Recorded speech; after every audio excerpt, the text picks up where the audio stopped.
Chapter 29. 3 Amazing Visits. Lena gave up on trying to persuade Mrs. Murdo to move to the hotel. Since they'd all have their own houses sooner or later, they might as well stay at the doctor's house until then. Besides, Mrs. Murdo was so intent on learning to be assistant doctor that it seemed unkind to take her away.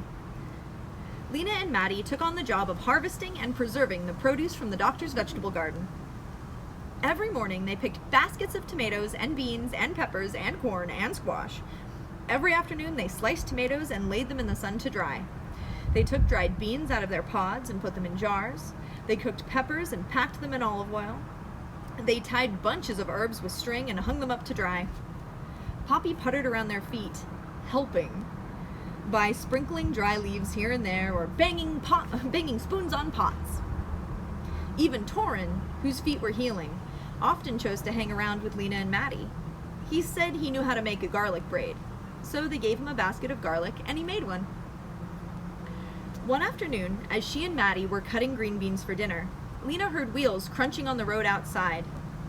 The next moment, she heard the whuffling of an ox, and then Torin sprang up and limped as fast as he could out the front door of the house. Uh-oh, thought Lena. Is it who I think it is? It was. There was Casper's battered truck, and there was Casper just climbing out of it. He looked grubby. His mustache drooped. Torin ran towards him crying, "Casper! Casper!" And Casper smiled in a tired way. "Hey, brother," he said. He thumped Torin's back a couple of times, and he started towards the house. Lena and Maddie went out to meet him.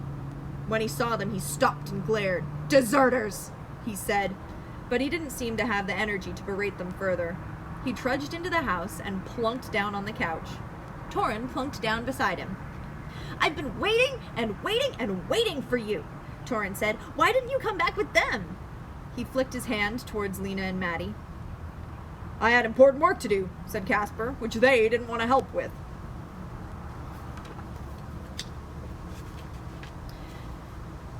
"And what happened with your work?" asked Maddie, standing by the door. "Did you find what you wanted to find?" Casper didn't even look at her. He closed his eyes and he slumped against the back of the couch. "My numbers," he said, "need readjusting. They were completely right except for one thing." "What thing was that?" said Maddie. "Wrong city," said Casper, still opening his eyes. Or without opening his eyes. "I've reworked the numbers. Tomorrow I head north." Maddie and Lena exchanged a look. Casper turned his head towards Maddie and squinted at her. "I don't suppose you want to come," he said.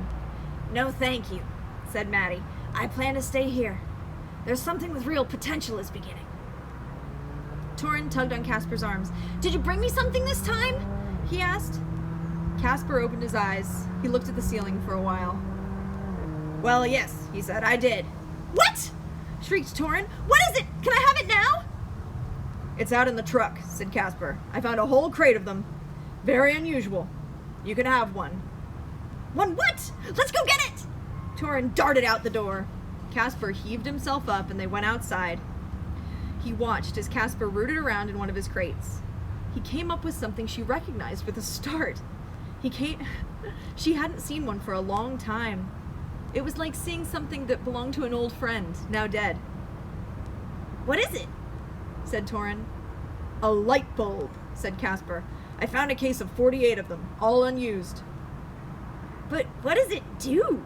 Torin asked, peering into the light bulb as if he expected to see something alive in there. He tapped the glass with his fingernail.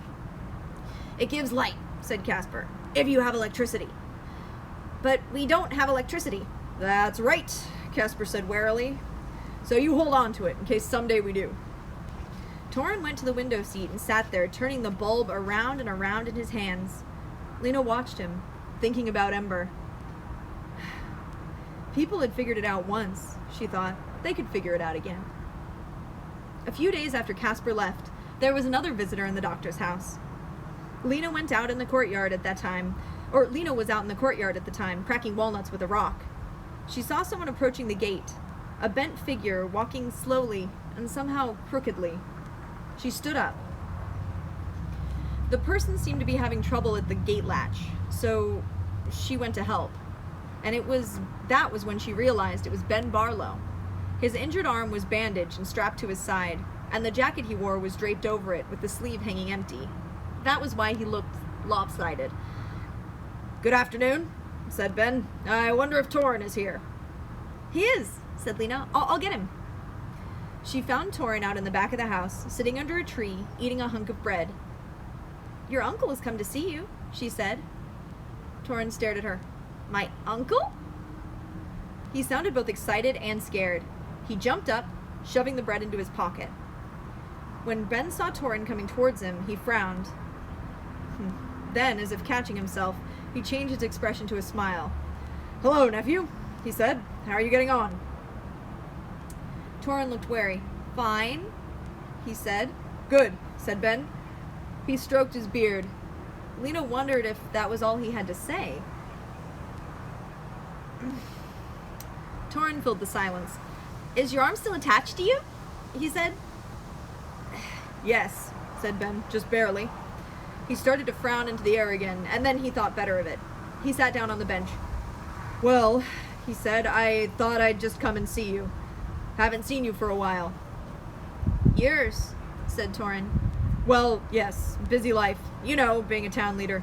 Many decisions to make, matters of right and wrong to grapple with." "Oh," said Torin. Then you could tell he was thinking the same thing he was. Why has he come? "Sometimes one makes the right decision," said Ben. "Sometimes not." "I guess so," said Torin. Ben readjusted his bandaged arm. Lena saw that his beard was not as neatly trimmed as usual. Probably he had a hard time doing it with his left hand. She was pretty sure Ben didn't have a wife.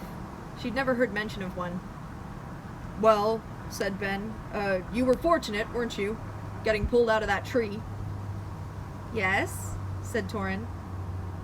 "I'm forced to acknowledge," said Ben, "that it was my fault, the fire." "I guess so," said Torin. "An accident," said Ben, "but one that did not have to happen." "Uh-huh," said Torin. Ben got to his feet with painful slowness. "So," he said, "enjoyable talking to you. No doubt we should get to know each other. You must come by for a visit sometime. Though, of course, I'm rarely home." "You're very busy," said Torin. "That's right," said Ben. He made his way toward the gate with his limping step. As he went out, he waved over his shoulder with his good hand, but he didn't turn around.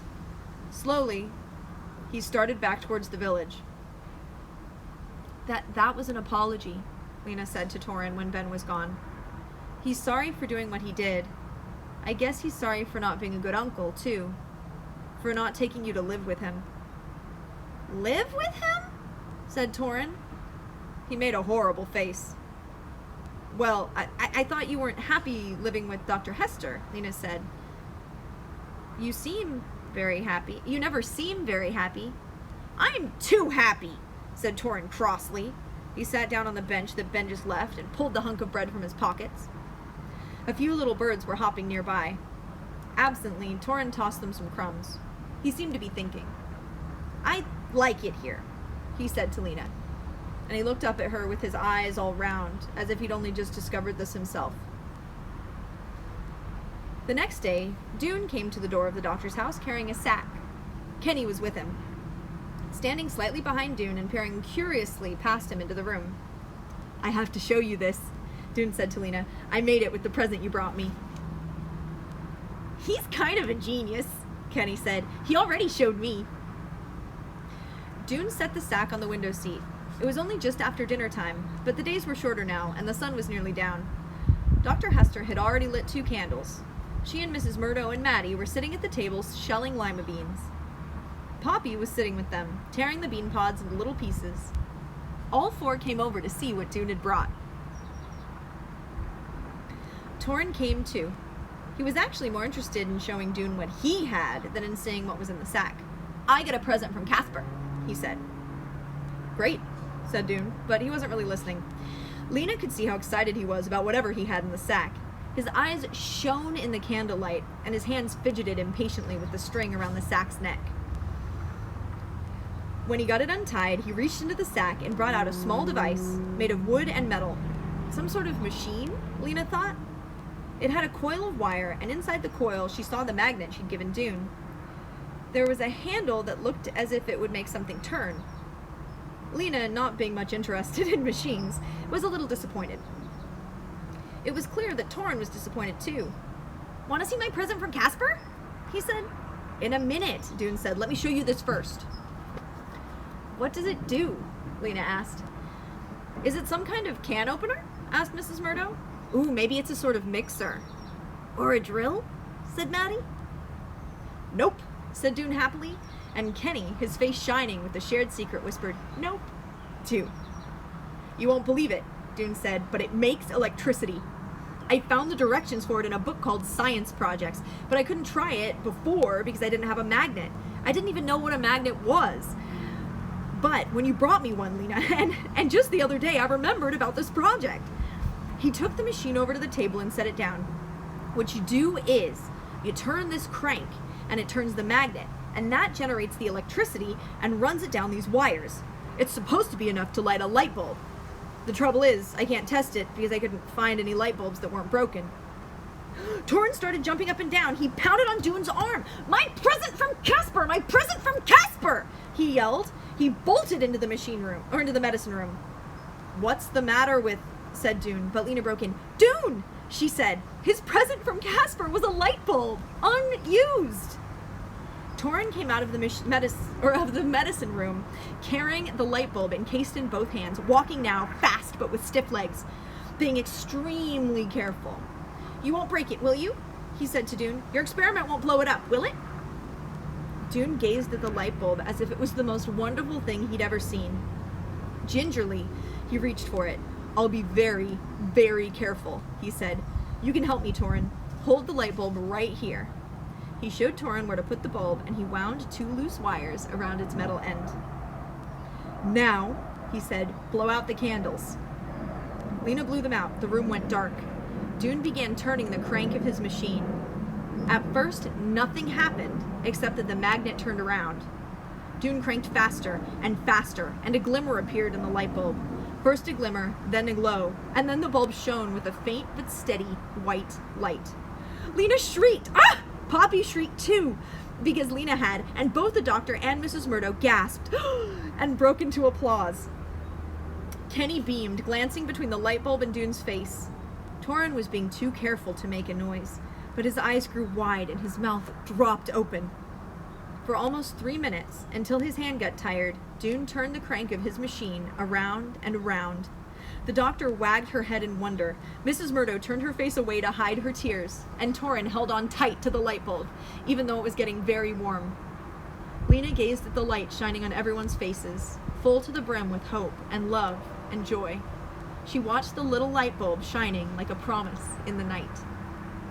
And that is the end of the City of Ember, the people of Sparks. I hope you enjoyed it.